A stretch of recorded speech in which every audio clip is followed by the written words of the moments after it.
कि नैतिक और आध्यात्मिक शिक्षा का उद्देश्य क्या है। तो सबसे बड़ा आपको एक लाइन में बता सकते हैं नैतिक और आध्यात्मिक शिक्षा का उद्देश्य क्या है। अभी 2 दिन से अपन उद्देश्य के बारे में ज्यादा चर्चा कर रहे हैं। तो नैतिक और आध्यात्मिक शिक्षा का उद्देश्य क्या है? चरित्र निर्माण करना। बहुत बढ़िया। देश या वो बालक बड़ा होकर के एक अच्छा नागरिक बने, तो देश के लिए, समाज के लिए स्वयं का उत्थान करेगा। बहुत बढ़िया।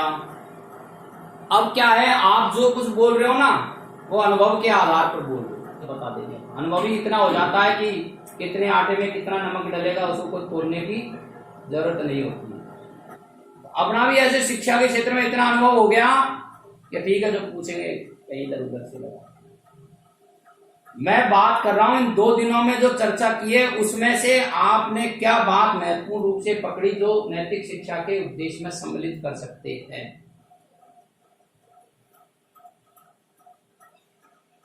एक तो यह है कि बालक को हमको प्रत्यक्ष हमारे अनुभवों के, आचरणों के द्वारा प्रभावित करना चाहिए। बहुत बढ़िया। ताकि वो कुछ ग्रहण कर सके, देख। नहीं तो ये आप बता रहे हैं, बहुत अच्छा बता रहे हैं।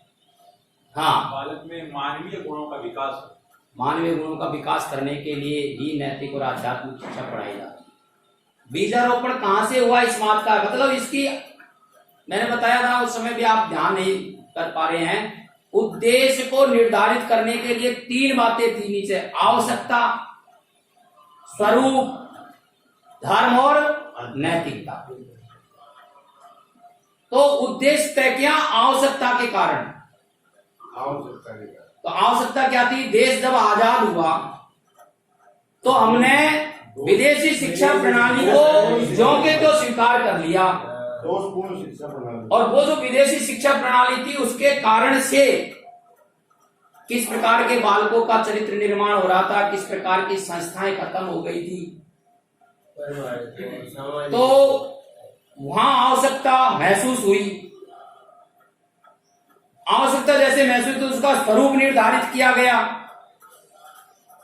कि फिर हम किस प्रकार का स्वरूप रखेंगे इसका, और फिर धर्म के साथ नैतिकता की शिक्षा कैसे देंगे। इन 3 बातों को पुष्ट करते हुए और अपना उद्देश्य तय हुआ कि दोषपूर्ण शिक्षा प्रणाली के कारण से जो बालकों का चरित्र दिनों दिन गिरता जा रहा है, और जो हमारी संस्थाएं, परिवार संस्था है, समाज संस्था है, शिक्षण संस्थाएं जो नष्ट प्राय होती जा रही है, उसको बचाने के लिए, और एक दुख हमने व्यक्त किया, आखिर कब तक इस पीढ़ी को हम विनाश की ओर धकेलते रहेंगे। तो फिर हमारा उद्देश्य तय हुआ कि नैतिक और आध्यात्मिक शिक्षा इन 3 बातों की पूर्ति करते हुए और बालकों का शिक्षण कराएगा। तो ये था हमारा क्या उद्देश्य। उद्देश्य बहुत व्याप्त हो गया, पर एक लाइन में यदि पढ़ते हैं तो देश की आजादी, बीजारोपण वहां से हुआ। बीजारोपण वहां से हुआ भाई, देश की आजाद, जब देश आजाद हुआ 1947 में, तो हमारे देश के अंदर मे भी पॉसिबल, यदि उस समय देश जब आजाद हुआ उस समय यदि शिक्षा पर चिंतन हो जाता और उस विदेश शिक्षा प्रणाली को लागू न करके हमारी कोई भारतीय शिक्षा प्रणाली लागू हो जाती, तो हो सकता है हमें नैतिक और आध्यात्मिक शिक्षा पढ़ानी ही नहीं पड़ती। क्या जरूरत रहती फिर भाई? जब हमारा देश आजाद नहीं हुआ था या उससे पहले भी हमारे तो व्यवस्थाएं थी ना, गुरुकुल व्यवस्थाएं थी, आश्रमों में बालक पढ़ने जाया करता था।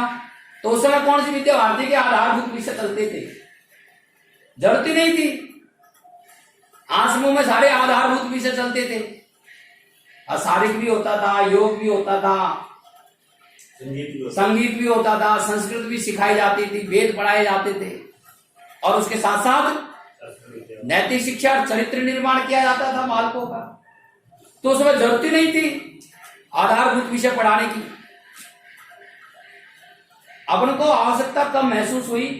जब देश आजाद हुआ, वो शिक्षा प्रणाली लागू हुई और उसके कारण से जिस प्रकार के बालक पैदा हुए, जिस प्रकार के नागरिक तैयार हुए, तो फिर विद्या भारती ने चिंतन किया 1952 में, ये क्या हो रहा है।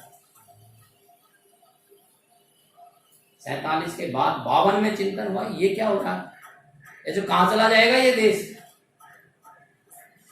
ये तो कोई भारतीय शिक्षा प्रणाली लागू होनी चाहिए। फिर अलग से कुछ कर नहीं सकते, तो कहा भाई इसी पाठ्यक्रम के साथ अपना आधारभूत विषयों के माध्यम से बालकों का ये उद्देश्य।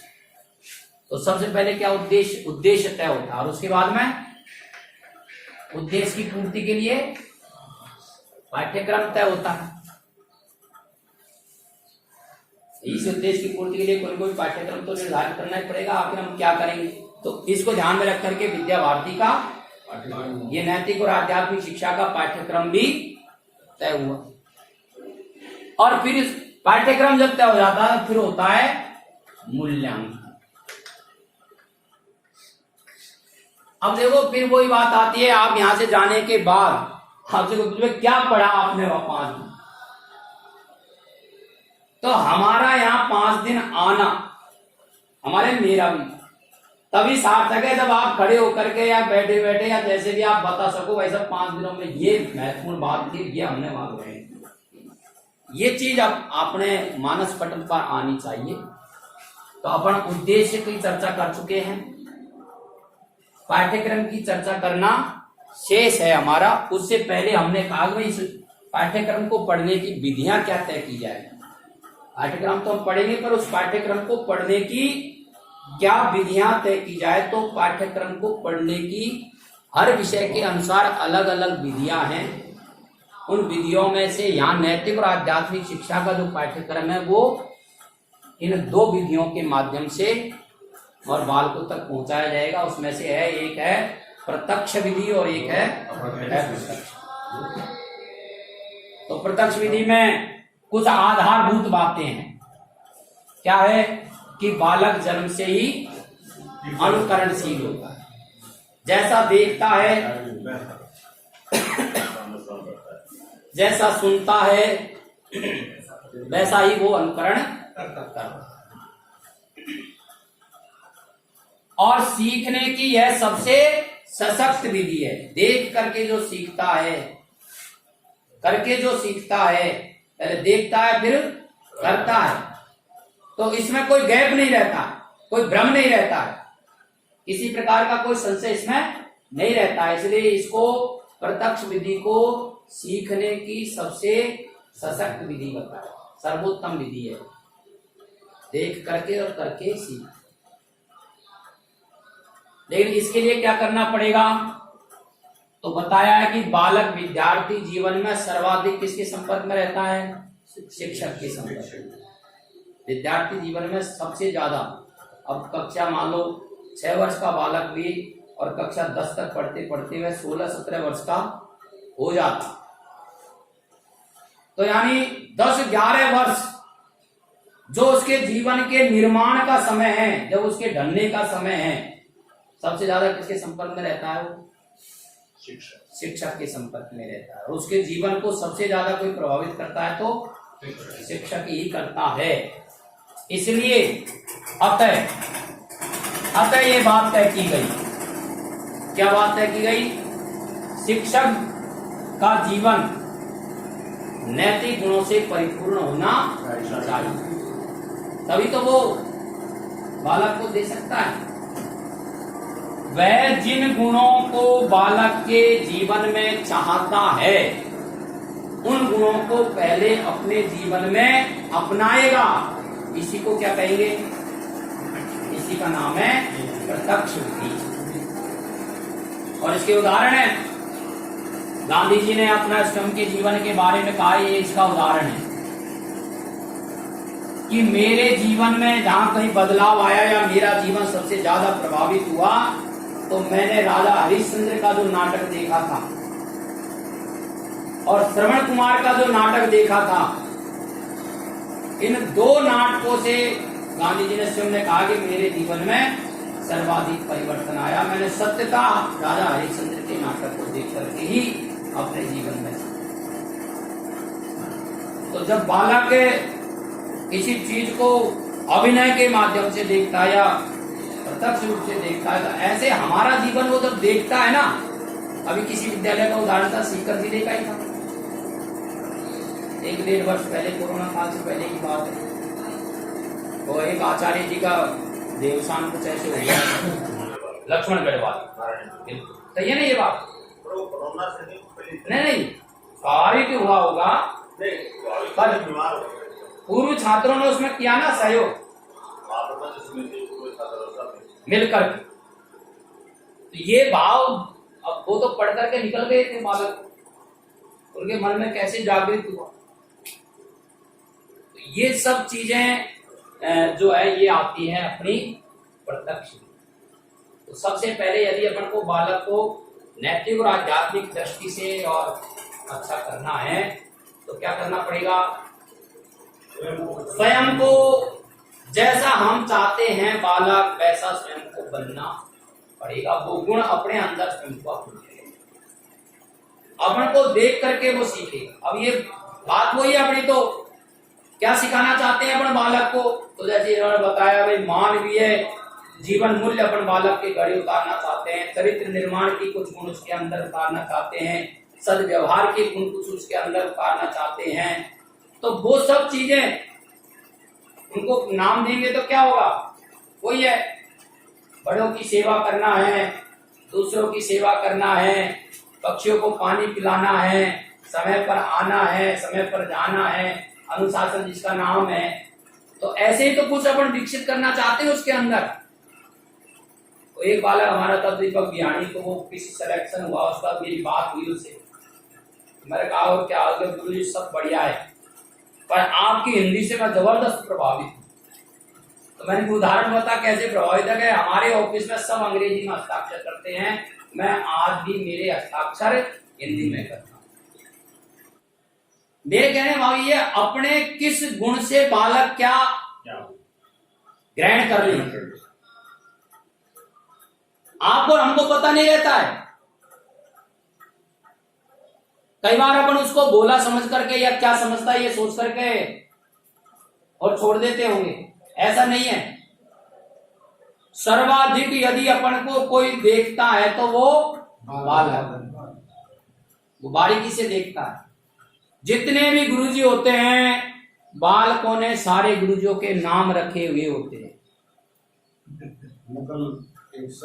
हाँ, किसी का उसका जैसा हाव भाव वैसा उसका नाम निकाल करके, और देखो उनकी कार्य कुशलता देखो। आप 10 वर्ष तक वहां पढ़ा रहे हैं, बालक 10 वर्ष तक पढ़ रहा है, और उनकी कम्युनिटी में सब आपको वही नाम लेकर के बोलते हैं, और आपको खुद को पता नहीं चलने देते कि मेरा इन्होंने क्या नाम रख रखा है? और वो बिल्कुल धड़ल्ले से हाँ फलाना आ रहा है, और आप पते कौन चल, इतनी सीक्रेट बात रखते हैं। वो तो कहीं कोई गुरुजी अंदर तक घुस जाता है कई बार, और वहां से निकाल लाता है तो पता चलता है कि मेरा भी ये नाम रख रखा है पता ही नहीं चलने देते। तो अब ऐसी, फिर मैं कई बार कहता हूँ कक्षा में अपन तो एक ही विषय के मर्मज्ञ होते, बालक कितने विषयों का होता है? 6। आप तो गणित पढ़ाते तो गणित के ही महारत ही हो। हिंदी की बात आपसे बालक आकर पूछता भैया हिंदी वाले गुरुजी से पूछ,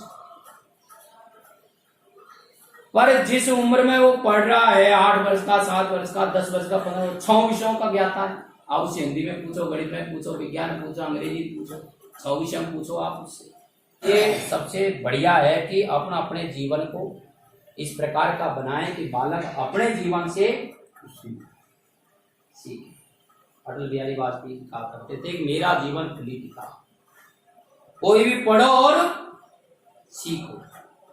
तो अपना जीवन भी इस तरह का हो कि अपने जीवन भी खुली किताब हो, इस जीवन के हर पन्ने को बालक पढ़े और पढ़ करके कोई कोई प्रेरणा ग्रहण करे। और जीवन तो बहुत सारे लोगों का है, कितने लोग इस धरती पर आते चले जाते, पर कुछ ही लोग होते हैं जिनका जीवन पढ़ा जाता है। सुभाष का जीवन पढ़ा जाता है, विवेकानंद का जीवन पढ़ा जाता है, राणा प्रताप का जीवन पढ़ा जाता है, आज तक पढ़ा जा रहा है। क्या मतलब? हम स्वामी विवेकानंद की माता जी क्या नाम था, पिताजी क्या नाम था, राणा प्रताप कहाँ रहते थे, कौन से घास की रोटी खाई, सुभाष का जन्म कब हुआ, कब मृत्यु हुई, क्या लेना देना है। लेकिन एक अंक दिला जाता है आरपीएससी में, सुभाष का जन्म कब हुआ था। विषय ये नहीं है कि उसको सुभाष का जन्म कब हुआ था ये बालक को आना चाहिए।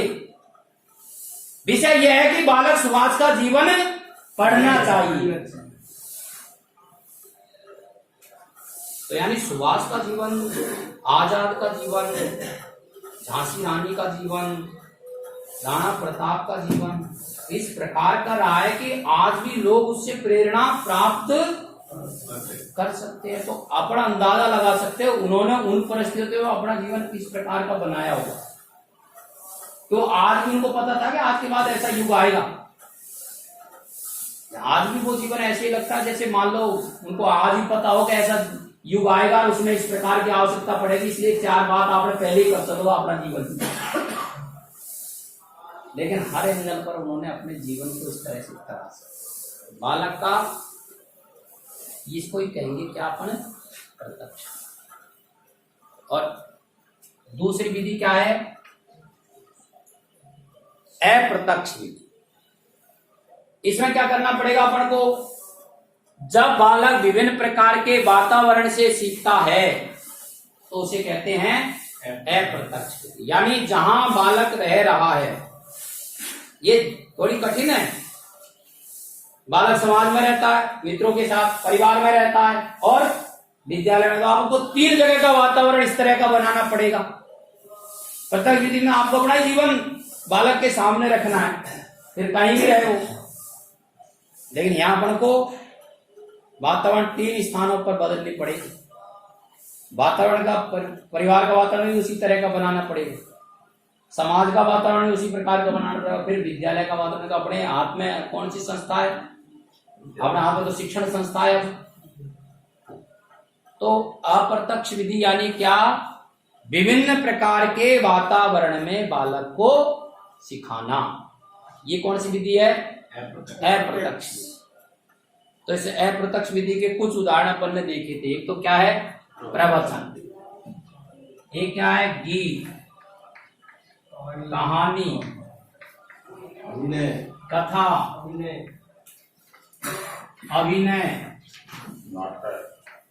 अभिनय आ जाएगा इसमें, प्रेरक प्रसंग, गीत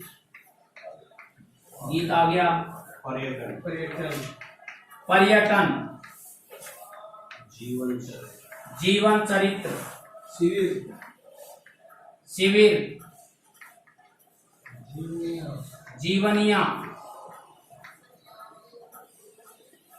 ये कुछ इस प्रकार की बातें हैं जो अप्रत्यक्ष रूप से इनसे सीखता है। तो प्रवचन के लिए क्या कर सकते हैं? ऐसे एक एक बात में एक एक बात बोलते जाएंगे। प्रवचन यानी क्या?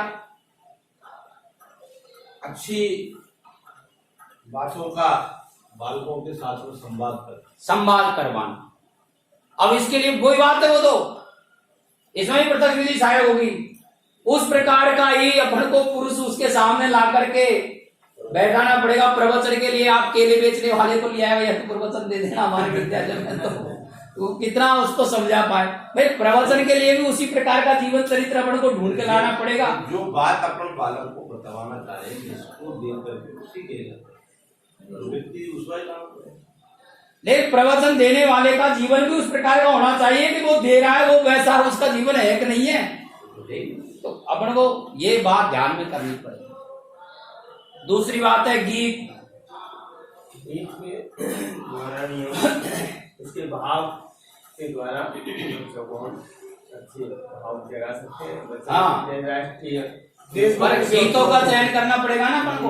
देशभक्ति से उत्प्रोत गीतों का चयन करना पड़ेगा। सरल गीत गाने पड़ेंगे। गीतों की धुन भी अच्छी होनी चाहिए। आपके गीत की लय, उसका स्वर, फिर वातावरण ऐसा हो कि बालक उसमें झूम उठे गीत में। तो आपको साज वास सहित, ताकि एक बार रिदम उसके दिमाग में पहुंचे तो निकले ही नहीं। तो फिर वो गीत के माध्यम से फिर जैसे बोलेगा वैसे फिर वो करेगा। अरे धनवानों की इस दुनिया में निर्धन का कोई मान नहीं। अब कोई बालक को प्रत्यक्ष दर्शन कराने, कोई बता दे इतना हमें क्या, निर्धन कोई इंसान नहीं।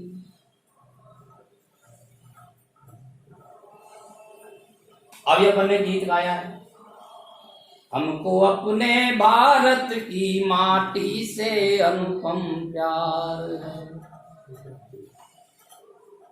अब बालक तैयार है, कोई चलता पद चिन्हों पर, कोई पद चिन्ह बनाता है वही सूर्यमा इस जग में दुनिया में पूजा जाता है, दुनिया में पूजा जाता है।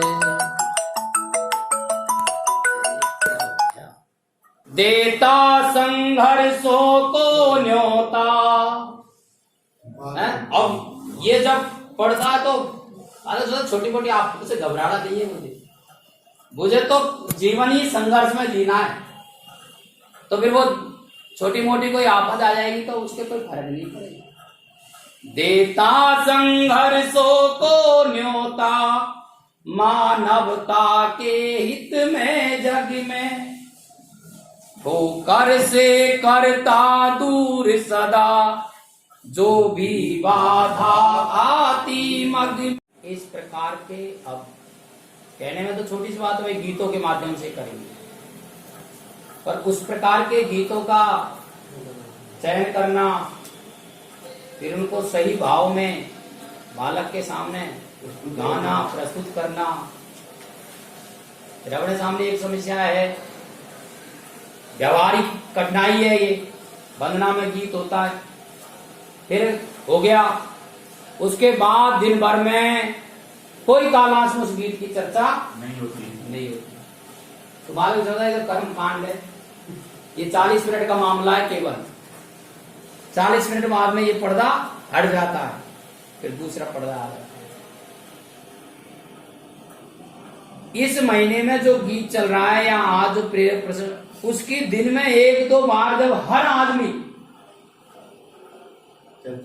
चर्चा किसी भी बात को, किसी विषय को पढ़ा रहा है, वो विषय कोई सा भी हो, पर पढ़ा दे उस बात को वहां ला करके रोक दे। देखो आज के गीत में भी यही बात थी, यही तो बताया आज के गीत में। तो फिर उसकी प्रेरणा और ज्यादा बलवती हो जाएगी, मजबूत हो जाएगी। तो गीत हो गया। हाँ जी, कहानी कथा। कहानी का मनुष्य के जीवन में बड़ा प्रभाव, क्योंकि बचपन से कहानियां सुनता है, नानी दादी कहानी सुनाती है और कहानियों से बच्चे बहुत सीखते हैं। और कहानी का प्रभाव केवल बच्चों के दिन बड़ों पर भी पड़ता है। इसलिए हम जिस और संस्कार को देना चाहते हैं, संस्कार से समझकर कहानी को बढ़िया ढंग से सुनाते हैं, उसका बच्चों पर बहुत प्रभाव पड़ता है और कहानी के लिए एकाग्र भी होता है। और हमेशा जब भी अपन को प्रेरित प्रसंग या कहानी सुनाते हैं तो आदमी पूरा ध्यान उस कहानी के ऊपर लगाता है, क्योंकि वो अंत में उसके सारांश में रहता है, तो उसको सारांश समझाकर दिया कहानी अपने जीवन में सबसे ज्यादा प्रभाव करता है। देखिए, बहुत अच्छी बात बताई इन्होंने। आप बालक को क्या देना है, उसको कहो मत मैं तेरे को ये बनाना चाहता हूं, लेकिन आज आपने देखा कि ये बालक इस दिशा में जा रहा है। भगवान श्री राम का अपन को उदाहरण ध्यान है, तो वो पुष्प वाटिका में पुष्प चुनने गए और वहां सीता जी आ गई। राम ने देखा, देख करके और आसक्त हो गए उस पर। देखते रहे, लक्ष्मण भी देखता रहा।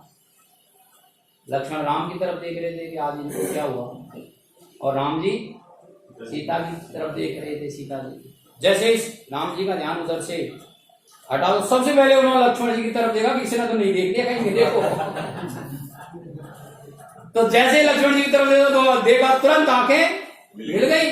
तो राम जी सोचे तो हो गया काम, तो पकड़ी गई अपनी चोरी। तो क्या कहा, रघुवंशी ने कर सहज सुभाऊ, मग कुपंथ पगधर हुन काऊ। लक्ष्मण ज्यादा सोच विचार मत करना, अवर तो रघुवंशी है, गलत रास्ते पर तो अपन पैर रखते ही नहीं है। ये कह करके लक्ष्मण को शांत कर दिया, समझाया उसको, चले गए। गुरु ने पूछा देर से कैसे आज, नहीं ऐसे, पर लक्ष्मण तो भाई चंचल था, वो तो बता दी उसने सारी, आज तो इस तरह से कोई कन्या देवी पूजन के लिए आई थी सुंदरी, और ये तो भूल भाल गए भूलों को सुनना, तो ये तो क्या तुरंत, और उनके दिमाग में आया कि सुबह धनुष यज्ञ होने वाला है, और धनुष यज्ञ में उस धनुष को तोड़ने की शर्त यही है कि जिसने ब्रह्मचर्यत्व का अब तक पालन किया है वही उस धनुष को, शिव जी को तोड़ेगा। आज यदि राम जी रात को सोते हैं तो सीता जी सपने में आएगी, और सीता जी सपने में आएगी तो ब्रह्मचर्यत्व नष्ट होगा, और नष्ट होगा तो सुबह धनुष यज्ञ भी नहीं हो पाएगा। इतना गहरा चिंतन गुरु राम बनाना था ना, राम राम थोड़ी थे, राम किसने बनाया, गुरुओं ने बनाया। उस प्रकार का वातावरण पैदा किया कि वो राम बने। तो राजा के पुत्र थे दशरथ, तो कहा भाई मेरे तो आज थोड़ी बेचैनी है, हाथ पैरों में दर्द, तो रात भर, और गुरुजी ने राम जी को सोने नहीं दिया, पैर दबाए, कहानियां सुनाते रहे।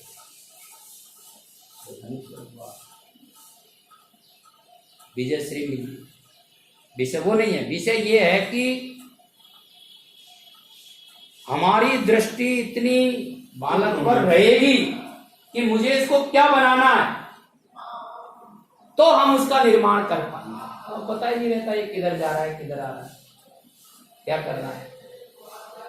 अपन को बालक की चाल ढाल बात सब पहचाननी पड़ेगी, और पहचान कर जब महसूस होगा तो उसी प्रकार का वातावरण, उसी प्रकार की कथा, उसी प्रकार की कहानी उसके सामने लानी पड़ेगी, तब उसको समझ में आएगा कि अच्छा ये बात थी। इसलिए उस प्रकार का वातावरण अपन को देना पड़ेगा। तो ये कहानी, कथाएं, और कथाओं का चयन ऐसा हो जिसका संपर्क एक दो बार बालक से हो गया हो, जिनके बारे में वो थोड़ा बहुत जानता है। यदि उसकी कथा कहानी सुनाएंगे तो और ज्यादा प्रभावित हो।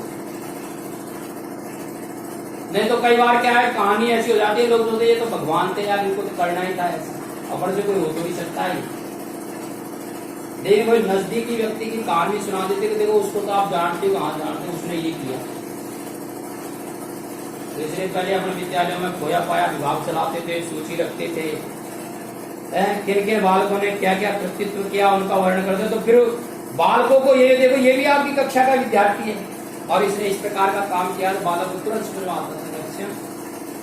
बहुत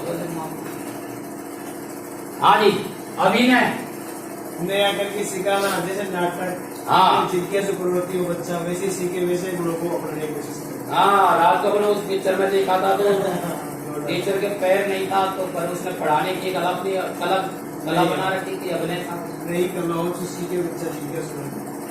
अभिनय करके सिखाना, नाटकों के माध्यम से सिखाना, नुक्कड़ नाटक हो सकते हैं, बड़े नाटक हो सकते हैं, शिवाजी का हो सकता है, शिवाजी का नाटक हो सकता है। फिर उसी प्रकार के पात्रों का चयन करना, उसी प्रकार की भाव भंगिमा पैदा करना, तो फिर वैसे गुणों का विकास हो जाएगा। रामलीलाएं हुआ करती थी ना पहले, तो रामलीला में राम बनता था ना पात्र, राम जो बनता था, तो रामलीला की मंडली में आपने उसको कभी बारीकी से देखा होगा, तो जो राम जी का पाठ करता था ना उसका शेष समय भी उसी आदर्श की तरह चलता था। रामलीला की शेष पार्टी में उसका वही महत्व रहता था, वो अपने जीवन को उसी तरह से ढाल लेता। तो जब कोई बालक शिवाजी बन जाता है और शिवाजी बनकर के जो फिर वास्तविक जीवन को भी वो ऐसे जीना चाहता है। अरुण गोविंद का इंटरव्यू था ना, हाँ, तो कहा कि मैं सिगरेट पीता था बहुत। ये एक बार के मैं ऐसे जब कार के सब चल रहा था तो स्टूडियो के पीछे सिगरेट पी रहा तो ये आ गया भैया, कहा कि आप सिगरेट पी रहे हो? अरे हम तो भगवान की तरह आपकी पूजा कर रहे हैं, हमारा तो एकदम मन खराब हो गया कि आप सिगरेट पी रहे हो। चलो तो मैंने हिसाब नहीं पी रहे फेंक दी और मैंने जीवन में सिगरेट साथ में फिर जीवन में कोशिश की। उसी समय मैंने इस तरह से बात कितना इसका क्रेज था जब रामायण और ये महाभारत चली थी, तो लोग टेलीविजन के आगे अगरबत्ती लगा करके इसको शुरू करते थे। तो यानी उस पात्र की पूजा साक्षात भगवान के रूप में करता है व्यक्ति, उससे जीवन में फिर अपना उसी तरह का बनाता है। तो अभिनय के माध्यम से भी हम बालक के अंदर राष्ट्रीयता का भाव, सद्व्यवहार का भाव, आध्यात्मिकता का भाव कर सकते। और फिर आता है, फिर प्रसंग है पर्यटन। भाई इस प्रकार के स्थानों पर अपन ले जाएंगे।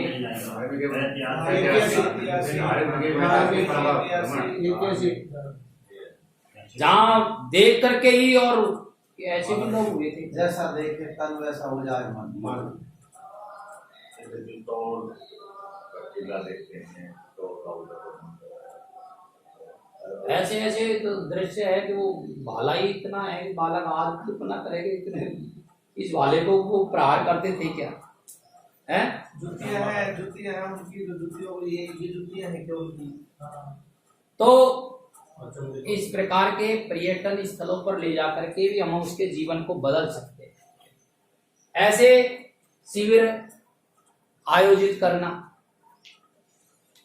तो सामूहिकता में भी बालक सीखता है। फिर शिविर का वातावरण भी अपन को उसी प्रकार का बनाना पड़ेगा जो अपन उसको सिखाना चाहते हैं।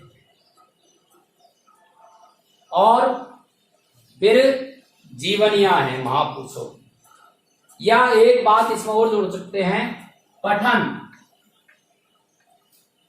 सद साहित्य उसको अपन पढ़वाएं। तो ऐसे पहले व्यवस्था रहती थी, भाई अब भी रहती है कि पुस्तकालय चलता है तो भाई ये पुस्तक ले लो। अब वो ऐसे नहीं कि ये उसके अंदर ये गुण आएगा इसलिए पुस्तक तेरे को पढ़नी है, ऐसे तो कहा था भाई ठीक है विद्यालय व्यवस्था हर बालक को वर्ष में 3 पुस्तक पढ़नी ही है। उसे जनापड़ करते थे कौन सी पुस्तक उसको देनी है। तो वो इस भाव से अपन इस भाव से थोड़ी ले जाता था कि गुरुजी मेरे को ये पढ़ाना चाहते हैं इसलिए ये पुस्तक पढ़ा रहे। वो तो इसलिए भाई ठीक है विद्यालय व्यवस्था है, पुस्तक पढ़नी है तो देनी है। तो पुस्तक पढ़ते पढ़ते और उसके जीवन में, और फिर कई बार बालक इतने स्तर तक पहुंच जाता था कि फिर वो आगे से कहने लग जाता गुरुजी इस बार तो व्यवस्था ही नहीं हो रही पुस्तकें देने की। पहले तो आप पुस्तकें देते थे, अब तो पुस्तकें ही नहीं दे रहे हो।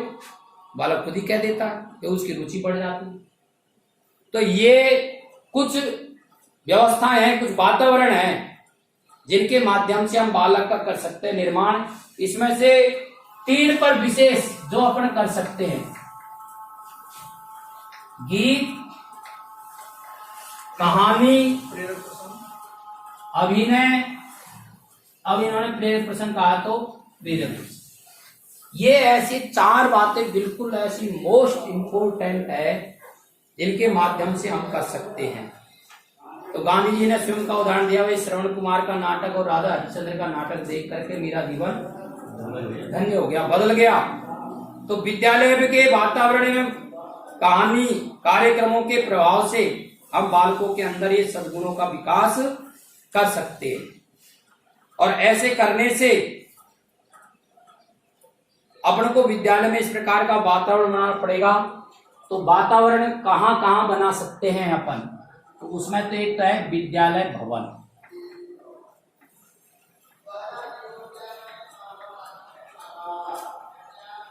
बात होती है ना विद्यालय भवन कैसा होना चाहिए। अब क्यों होना चाहिए, उस प्रश्न का उत्तर है कि विद्यालय का भवन यदि आकर्षक है, साफ सुथरा है, रंग रोगन से युक्त है, जैसे अपन इस विद्यालय में आए सामने देखा तो गजब एकदम मन बढ़ गया, और नहीं तो वही खटाड़ा बस वाली बात है, हैं कहाँ बैठा है, हम जगह ही नहीं मिलती। और एक थोड़ा साफ सुथरा रंग तो तुरंत मन भर गया। आए थे वहां से इतनी दूर से थके थकाए, और यहाँ की जब व्यवस्था आते समय भाई साहब ऐसे हुआ भी, तो जैसे सिंधी के 2 प्लेटफार्म, एक पर इधर वाली 2 पर मतलब चलो करते हैं, तो एकदम वो वहाँ से एक बस निकल के आ रही थी, वो यूपी उसकी मत कर, तो बात एकदम टूटी हुई थी। तो प्रभु जी ने कहा तो ये इस कबाड़े में क्यों था? मैंने कहा कबाड़ा तो है, लेकिन वो है भी दूर, परंतु इसके अंदर जो देखो आप, मुझे लगता है कि स्पीड को लगता है दूरी पे चलती है, इसका मतलब अंदर से मजबूत हो सकती है, बात तो लग रही है। अंदर बैठे तो वास्तव में वो गाड़ी बहुत फोर्स के साथ आई और बहुत व्यवस्था से, और बड़ा कुशल था वो ड्राइवर। तो मैंने कहा कभी कभी ऐसा भी होता है। हाँ, तो इसलिए विद्यालय का भवन ये उसको संस्कार दे सकता है। सुंदर वाटिका,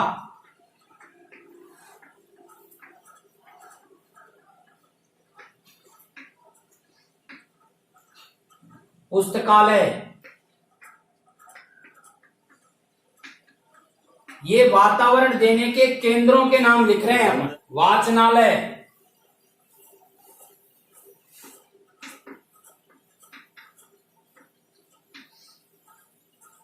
क्रीड़ा स्थल,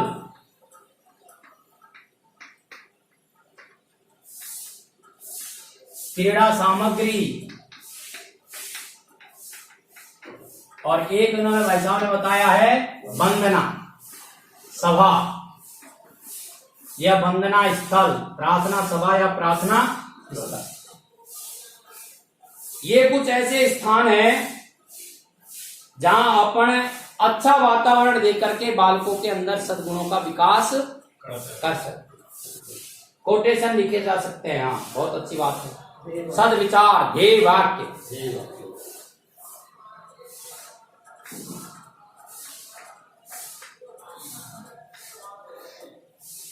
मैं जब प्राचार्य था तो इस विषय पर बड़ा वो था, अब तो खैर पता नहीं इतना चिंतन कहाँ। तो छठी में ध्येय वाक्य क्या था बालक का? सदा सत्य बोलूंगा। और 7वीं में नियमित विद्यालय जाऊंगा, और 8वीं में गणवेश में जाऊंगा, और 9वीं में गृह कार्य पूरा करूंगा। तो हर बार ही धारा दी बदल रहे, तुम करेगो का ही या तो बता। तो मैं यहाँ था, थोड़ा भी कोमल जी जानते हैं, मैं इस पर मतलब दैनंदिनी बहुत मैं जोर देता था। मैं जब पढ़ाता तो दैनंदिनी आधार था मेरा, दैनंदिनी पर मैं बहुत फोकस रखता था। एक बालक ऐसे क्या भाई कोमल गुरुजी को कह रहा था, एक भी पन्ना ऐसा मिल गया जहां तुम्हारे दस्तखत नहीं है, तो हर पन्ने पर क्या दस्तखत चाहिए मेरे। उसके पीछे मेरा लॉजिक यही था कि और नहीं तो हस्ताक्षर कर भी भाई ने तो देखे क्या पन्ना पे, तो मैं दैनंदिनी के प्रत्येक पन्ने पर हस्ताक्षर करवाता था। इसके आचार्य कोई खाली नहीं चाहिए। ऐसे गृह कार्य देते थे। आज आपने गृह कार्य, आज ही दस्तखत चाहिए उस लाइन के नीचे। आपको गृह कार्य की ऐसी व्यवस्था थी हमारी। आज सोमवार को हिंदी का काम मिलेगा, यानी मिलेगा। तो गृह कार्य की योजना हमने बना रखी थी। आज क्या काम डाला, आज शाम को जाओगे तो इसमें लिखते और जाओगे आज मैंने छठी कक्षा में ये काम दिया। कोई अब बाबू गुनादारे साहब आपको तो काम ही नहीं मिलता, तो मैं उसको फोन पे बता देता था, आज कक्षा 6 में पाठ क्रमांक 1 के प्रश्न उत्तर मिले हैं, आप आ जाओ विद्यालय। और दैनंदिनी आना भैया के साथ में। कमिटमेंट के साथ जब कोई काम करते हैं ना, प्रतिबद्धता के साथ कोई काम करते हैं, तो फिर उसका प्रभाव भी आता है। तो मैं क्या करता था, छठी में से जब से मैं ये 6 से 10 था ये विद्यालय, 5 से तो उधर था, तो मैं बाल को कहता छठी में जो ध्येय तय कर लिया ना वो 10वीं तक लिखना भैया उसमें। तो रोज ना ध्येय बदले से यार तेरा, हर दैनंदिनी के साथ तेरा ध्येय बदल रहा है। इसका नाम ही ध्येय वाक्य है, और तू रोज बदल ले जाए। या दैनंदिनी में लिखो अनुशासन में रहूंगा, और बाद दैनंदिनी लिखो सदा सत्य बोलूंगा। तो एक बात तो बता क्या करेगा, अब इतनी कौन करे। आप एक बालक 4, 5, 6 वर्ष रहता है, उसको आप एक ही ध्येय बताओ ना, सच सत्य बोलूंगा तो ये याद रखो। तो बालक को भी पता चल जाए, नहीं तो 10वीं तक पढ़ जाता। जैनंदिनी में कॉलम बना हुआ है देह भाग, और बालक से पूछो कि यह कहीं से देह भाग कहीं हो से। कई बार बालक इसको परिभाषित नहीं कर पाता कि देह भाग कहीं। अपने मनीषियों ने, अपने अधिकारियों ने तो इतना गहरा चिंतन करके वो देह भाग की लाइन उसमें जैनंदिनी में जोड़ी, और अपने क्या करें, खारे जैसे लिख दे तू यहाँ खाली नहीं रहे बस। खाली नहीं रहे। तो कोई ऐसे लिख दे भाई मैं तो कभी विद्यालय नहीं आऊंगा, कोई बात नहीं, अपन की तो दस्तखत। तो देह भी अपन को भाई देह भाग के जब उसमें जोड़ा है तो अपन को तय करवाना चाहिए ना अपन क्या बनाना चाहते हैं। हाँ हाँ आप दस्तखत करते ही एक वाला वो मैं चोर भी गया, आप चोर हो।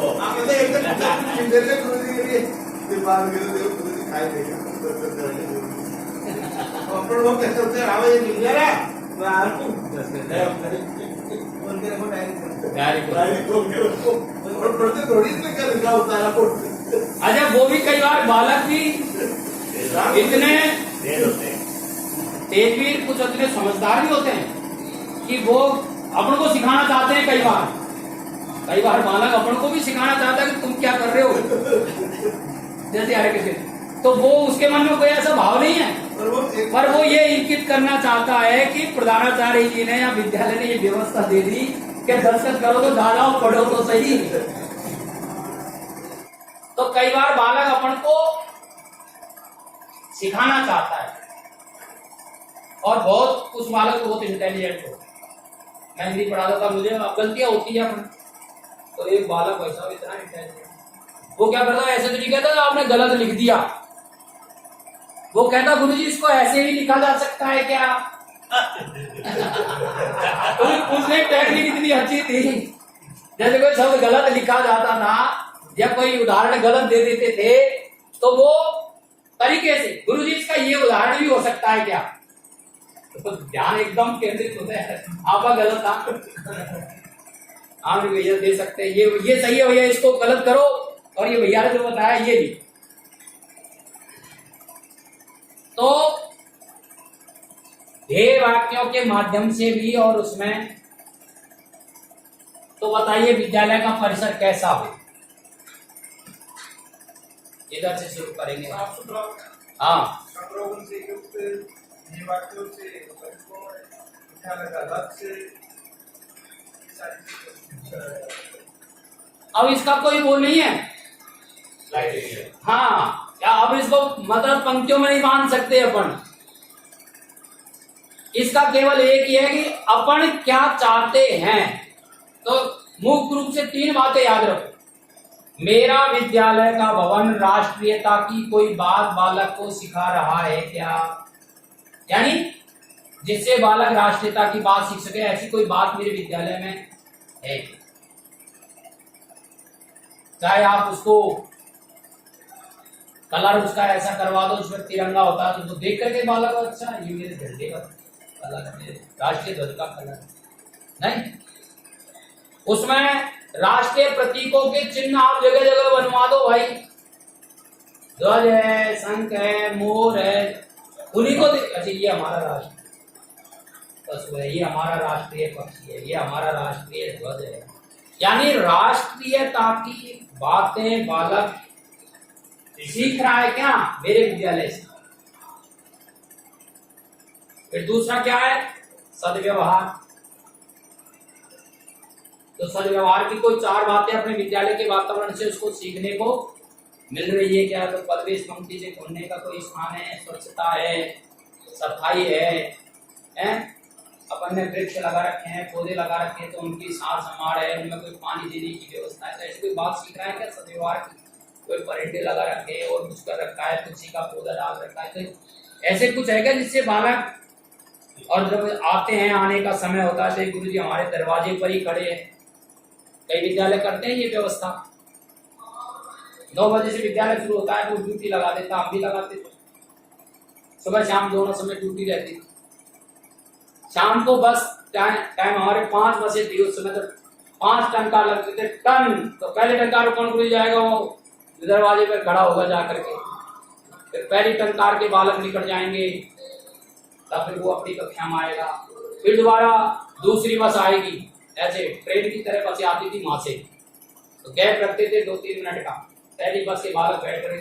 अब ये सिखाने के लिए थी ये बातें अनुशासन, नहीं तो क्या है, टन 500 बसों के बालक एक साथ भगदड़ मचाएंगे, और कोई बस में भागेगा और कोई वहां भागेगा और कोई वहां भागेगा, समझ नहीं आएगा। तो हमने बनाया वहां से बस चलती थी, टन पहली बस निकल गई। अब फिर ये बस चल रवाना हो जाएगी जब दूसरी टंकार बजेगी, टन टन। अब दूसरी बस के बालक आएंगे, फिर दूसरी बस का गुरुजी निर्धारित हो जाएगा दरवाजे पर, वो खड़ा होएगा, सारे बालकों को छोड़ेगा, कुशल क्षेम पूछेगा, बस रवाना करेगा, और रवाना कर करके अपनी कक्षा में आएगा, टन टन टन। अब तीसरी बस की 5 बसें थी, ऐसे क्रम से निकालते थे, भगदड़ नहीं थी। उसके बाद बिना बस वाले, फिर उनकी छुट्टी। एक गुरु जी की ड्यूटी लगा रहे, सुबह आपको 8 बजे का टाइम है, तो आपको 7:50 पर आना है। 7 दिन में एक दिन आपको 7:50 पर आना है, 7:50 पर आके दरवाजे पर खड़ा होना है 10 मिनट पहले। जो भी बालक आएगा आप दरवाजे पर उसका स्वागत करेंगे, नमस्कार पूछेंगे, हालचाल पूछेंगे, प्रणाम करेंगे। उस बालक आपको प्रणाम करेगा, आप उसको प्रणाम बोलेंगे, अभिवादन। तो सदव्यवहार की अब कई सारी प्रयोग हो सकते हैं इसके। तिलक की व्यवस्था दरवाजे पर ही कर देते थे, बालक आएगा तुरंत वहां तिलक लग जाएगा दरवाजे पर ही। कई विद्यालय में और भी उत्तम व्यवस्था कर रखी है। हमारे देखता हूँ कई प्रांतों में दरवाजे के आसपास ही बढ़िया मंदिर बनाते हैं शिव जी का। बालक आएगा, बस्ता रखेगा, पानी की व्यवस्था है, अपना लोटा उठाएगा, पानी भरेगा, शिव जी की पूजा करेगा, तुलसी चरणामृत लेगा, उसके बाद विद्यालय में आध्यात्मिकता सिखाने के लिए। तो सदव्यवहार की क्या बातें सीख रहा है बालक, ऐसे आध्यात्मिकता की क्या बातें सीख रहा है, प्रत्यक्ष क्या कर रहा है वो आध्यात्मिकता के लिए। अब तो साहब वंदना की बत्तियां भी विद्यालय मंगवाने लग गए। क्या यार, आधा किलो 1 किलो घी लगता है, बाजार से मंगवा लो ना, बत्तियां आती है, रोज बालकों से मंगवाते हो है, तो कहाँ उसमें आध्यात्मिकता ही नहीं रही। और एक समय वो था जब वंदना की तैयारी के लिए कक्षाओं में क्रम निर्धारित किया जाता था। आज कक्षा 7 का क्रम है, तो 2 बालकों को बत्ती लानी है, 2 को अगरबत्ती लानी है, आपको माचिस लानी है, आपको फूल माला लानी है, आपको प्रेरक। अब ये सब चीजें तो बदल लगने लग गई, समय नहीं हमारे पास इतना कक्षा में बैठ करके बात करने का। और है तो भाई मानसिकता में आ गया, रे भाई साहब क्या है। जब बालक को इन चीजों में आनंद आता है उसको, तो जिस कक्षा का क्रम होता था उसके 4-5 बालक 1 घंटे पहले ही आ जाते थे और लग रहे साफ सफाई कर रहे। कई बार मैं बालकों से यार चद्दर को बार-बार झाड़ो, तो क्या गंदगी है गुरु जी, पर वो लगाए रहता चद्दर को साफ करना, सारे चित्रों को पोछा पाछ करता था। तो ऐसे आध्यात्मिकता के भाव भरने के लिए मेरा विद्यालय का वातावरण क्या करे। मेरा सुंदर वाटिका, इसमें भी तीनों बातें जोड़नी पड़ेगी अपन। राष्ट्रीय महापुरुषों के कोई वहां वो लगे हुए क्या, जैसे चित्र आवरण, जैसे उसको क्या, जैसे स्वामी विवेकानंद का स्मारक लगा दें वहां, या कुछ भी लगाए हैं। फिर कोई कचरा पात्र वहां रख दिया अपन ने, मेरा उपयोग करो, स्वच्छता का मिशन है, और भी कई सारी बातें हो सकती है दिमाग जब अपन दौड़ाएंगे।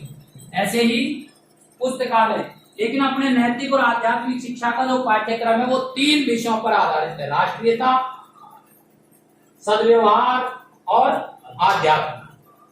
तो ये जो स्थान है, विद्यालय है, सुंदर वाटिका है, पुस्तकालय है, वंदना सभा है, वाचनालय है, क्रीड़ा स्थल है, क्रीड़ांगण है, ये पाठ और अपनी क्रीड़ा सामग्री है। अब कई बार क्रीड़ा सामग्री की ऐसी दुर्दशा रहती है कि बालक खेले क्या, खेलने का मन ही नहीं करता उसका, और एक आपकी अच्छी सामग्री है मन करे। तो ये सब चीजें अपन कर सकते हैं। तो इसमें से बालक के अंदर ऐसा करने से जिन गुणों का विकास होगा उनकी ओर चर्चा कर लेते हैं। यदि इन स्थलों का वातावरण हम राष्ट्रीयता से, सद्व्यवहार से और आध्यात्मिकता से युक्त रखते हैं तो एक तो बालक के अंदर गुणों का विकास होगा, वो आएगा अनुशासन।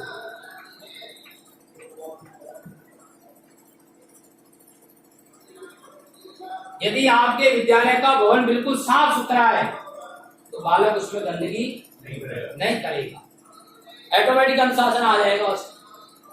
और पहले से ही कचरा दान बना हुआ है विद्यालय तो वो भी और डाल देगा, भाई कचरा दान तो ही अपने भी डालो हैं।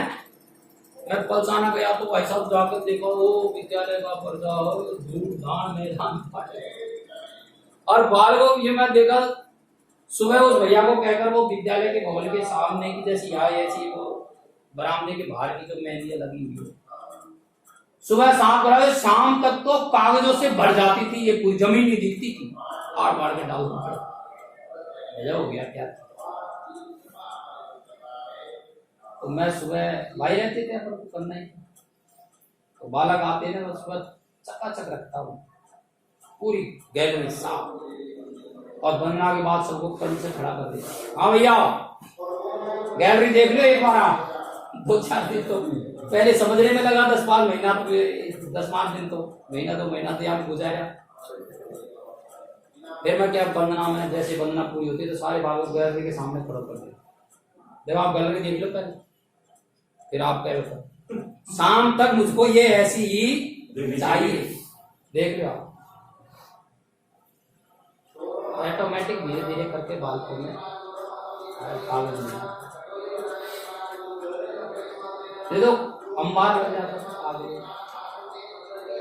वो तो क्या कचरा दान समझ रहे थे उसको, कूड़ा दान है तो डालो यार में गैलरी में डालो, कहीं भी पटको, यही डालने की यही जगह है डालने की। ऐसे पेड़ बेतरतीब हो रहे थे, तो जैसे रेस्ट होती देखो भैया कुराड़ा मंगा दिया मैंने, रेस्ट होती तो मैं कुराड़ा लेकर के चल पड़ता, 30 मिनट की रेस्ट होती, लग जाता पेड़ों को काट रहे थे। मैं तो गुरुजी क्या कर रहे हैं, छांग पेड़ बेढंग हो, अरे गुरुजी हमको जो लगता तो सारे पेड़ वैसा बालकों ने ऐसे सुंदर बना दिए, काट पीट बोल आदत लग गई, रेस्ट हुए सब भूल भाल गए, भागो तो रेस्ट हो, लाओ भाई गुरुजी को कुराड़ा ले आओ तो 2-4 कुराड़ा मंगाया पास। अब कुछ वाला बहुत अच्छे भी होते हैं, आगे बढ़ चढ़ कर काम करते हैं, बस थोड़ा अपन को वातावरण बनाने की, एक स्वच्छता का भाव उसके मन में जगेगा, व्यवस्था प्रिय हो जाएगा वो।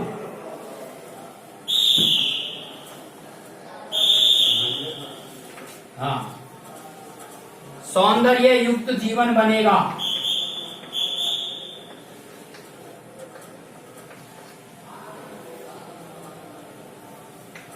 इस प्रकार अब कई बार कहते हैं जिसका लेख सुंदर होता है वो बालक भी जैसा उसका लेख होता है फिर जीवन भी उसका उसी तरह का सुंदर रहता है।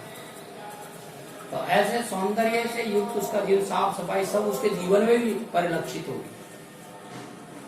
ये सब बातें और प्रत्यक्ष ये अप्रत्यक्ष विधि में है।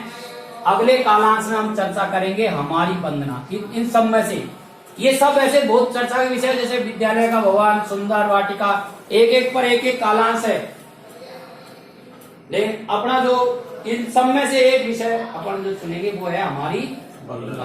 तो अगली कालांश में हमारी वंदना ये अपने पढ़ने का विषय रहेगा। आप इस पर बहुत अच्छी तरह से करके धन्यवाद। भारत माता की जय।